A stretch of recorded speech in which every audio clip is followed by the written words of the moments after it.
Okay. I want to start a web series called Darci's Corner. And I want to talk about a variety of issues. Sometimes I want to talk about politics. Sometimes I want to talk about religion. Lots of times I want to talk about transition and what that's like. And what it's like being a transgender male in your 40s, just starting to figure this stuff out. And why it took me so long to get started and to figure it out. And why I waited. And that's kind of the big thing that's on my mind right now, because I've had people ask me this question and I really thought about it, and I don't have a great answer for it. The question was, why didn't I tell somebody sooner?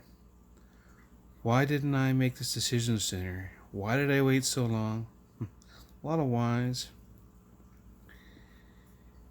And the question I have, just a very quick background. I knew when I was 4 years old that I had gender issues. I just didn't know that that wasn't a normal thing because, well, I was 4. And then later, as I matured and became a, young person, from 4 till about 8 or 9, in my mind, always, I was two genders. And I just didn't tell anybody, because who was I supposed to tell?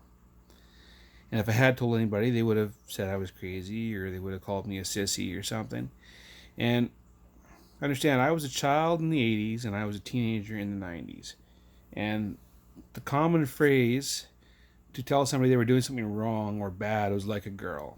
If you throw like a girl, if you hit like a girl, if you run like a girl, none of that was a compliment.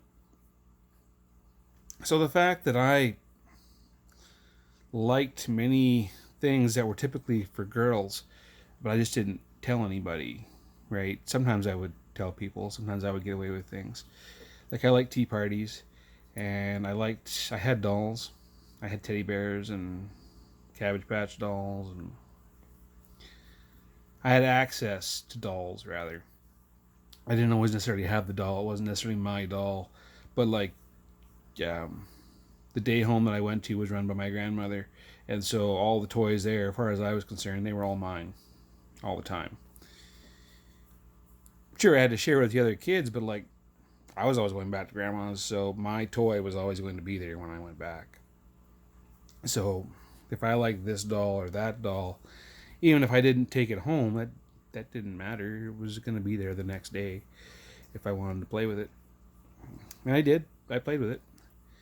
And all the neighbors, pretty much, for a very long time, until I was about, I forget what age I met Dean at. I might have been 8 when I met Dean. I think I was 8. Anyway, up until I was 8, all my neighbors were girls that were in the closest area to me. I had one friend who was a guy who lived right next to my house, but I was almost never at my house because during the school year, after school, I would go to my grandmother's, which is where I was looked after. So I would see my friend on Saturdays, my guy friend. Otherwise, they were all chicks. The one was my cousin. She wasn't technically my cousin, but I called her mom Auntie. I still call her Auntie today if I see her. And I would spend a lot of time over at their house, and we'd watch a lot of Rainbow Bright or Strawberry Shortcake. And she had a sticker collection, and she had all these other cool things that we could play with. And I liked doing that stuff. I love doing those things. Now, I also had little boy things that I did, but if you wanted to do something, you were going to do what the other kids were doing, and they were all chicks, so we all played whatever we were playing. That was fine. I didn't mind that. But at no point in time did I tell anybody. In my mind, sometimes I'm a girl. That's why I like Rainbow Bright. In my mind, I'm a girl. That's why I like strawberry shortcake and your sticker collection and whatever other chick things that we were doing at the time. I don't know, you have to be a girl to like stickers, but they were puffy, cute stickers. Um, and that was just how I was raised. So as time progressed, of course, it became clear to me that I was going to have to pick one because it was going to be too hard to try and be both.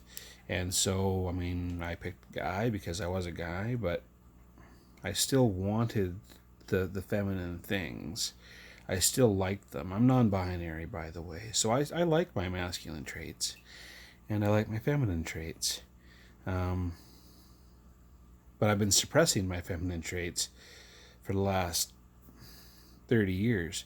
And that takes a toll on a person after a while. And you wouldn't think that it would, but it does. I didn't know that's what it was doing. It wasn't until I was 30 when I looked up what these different thoughts are in my head and what they meant. Because I'd always had these gender alternative ideas in my mind. And I didn't know why they would come and they would go, and I didn't know what they meant, and to act on them seemed crazy. So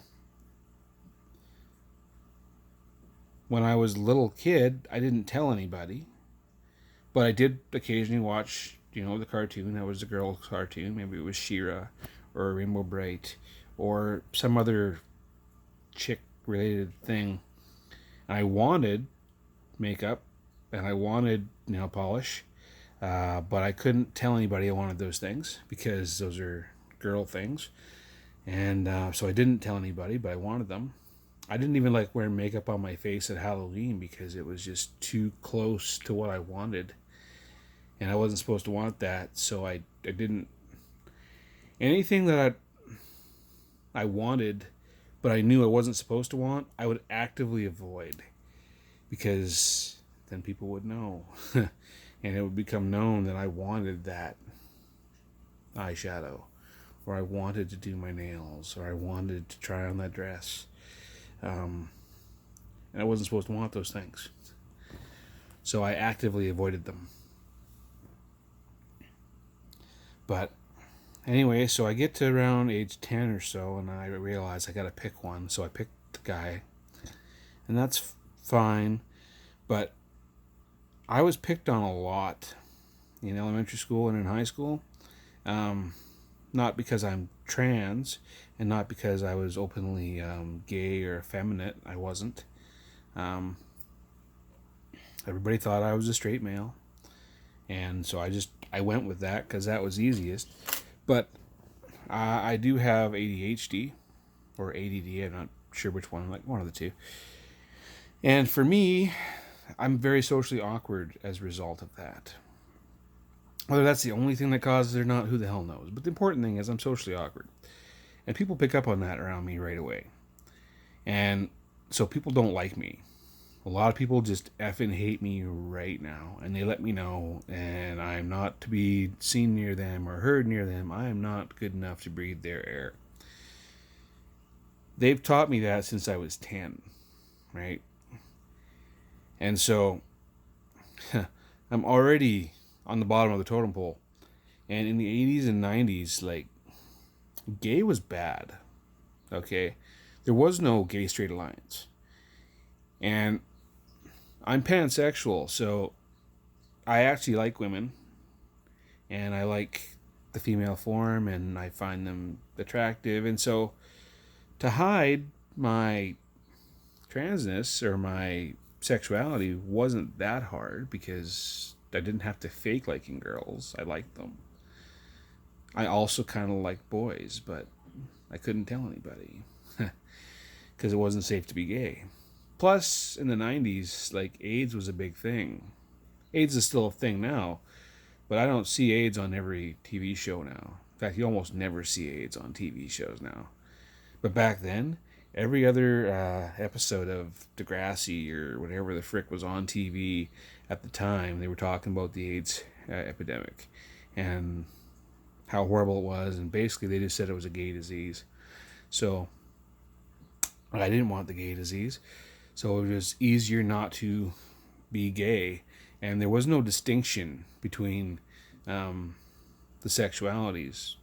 Pansexual, for those of you who don't know, we're kind of attracted to everything. But for individuals, it can be very specific, and for me, it's very specific. I'm attracted to women in general, and very specific men or trans people like myself. But again, it's very specific, and I don't understand it, but I roll it. I like it. I'm okay with who I am today. But who was I supposed to tell when I was 10? Because I remember my mother telling me very specifically that gay was wrong and we don't do that. And that I could refer to the neighbor boy down the street as gay if I wanted to, because she hated that kid. And she always told me how much she hated that kid and why she hated that kid. And I'm not saying she was wrong to dislike that kid. He wasn't really, he was a year older than I was, and he wasn't very nice to me. So I get why she didn't like him. But that also associated with me, gay is bad. And so I can't be gay. Later on, they talked about trans people a little bit, but only a very little bit. And the only thing I knew about them was they hung out at the music store. And so I wasn't allowed to hang out at the music store because those people were there. And she didn't want me around them. So that was also bad. So trans is bad, gay is bad, and there's no safe place for me to go with this stuff that's in my head. So I just kept it there. Right? We move on. Eventually I go to elementary school in a different part of town. Then I go to high school. And the area that I just happened to be in high school was 8 to 12. But that varies from region to region. But in that particular spot, it was 8 to 12. Which was great for me, for consistency. But I never was under the impression it was safe to be gay there either. Back at that time, that was when Ellen DeGeneres first came out, and she lost her TV show because of it. So it was not accepted to be rainbow friendly at that time. So my question was, and still is, who was I supposed to tell? And when was I supposed to tell them? There was nobody safe to tell that to. And there was no place to go with it. And I was already a social pariah. Like, people already hated me just because I existed. Then when I was in the 11th grade, my girlfriend got pregnant. I stayed with her, by the way. I have a good relationship with my daughter today. She's grown up, and I couldn't be a prouder parent. Whether I'm a mother or a father, I guess, is really up for debate, but biologically, I'm still a father. And I couldn't be prouder of her. That's great. But who was I going to tell then that sometimes I had these girly thoughts? I think my girlfriend at the time knew, or that I kind of like let her know once, because I wore something that was suggested that I had these issues. Like lingerie or something. I can't remember what I wore. But I wore something. So she might have known that this was there a little bit. But it was just like it was a one-off thing. It wasn't a regular thing that I would do. And also, the thing about being trans is it's slippery. This video is getting kind of long. I'm going to cut it off. And I'll talk more about it in a minute. Well, in another video. But it's definitely slippery.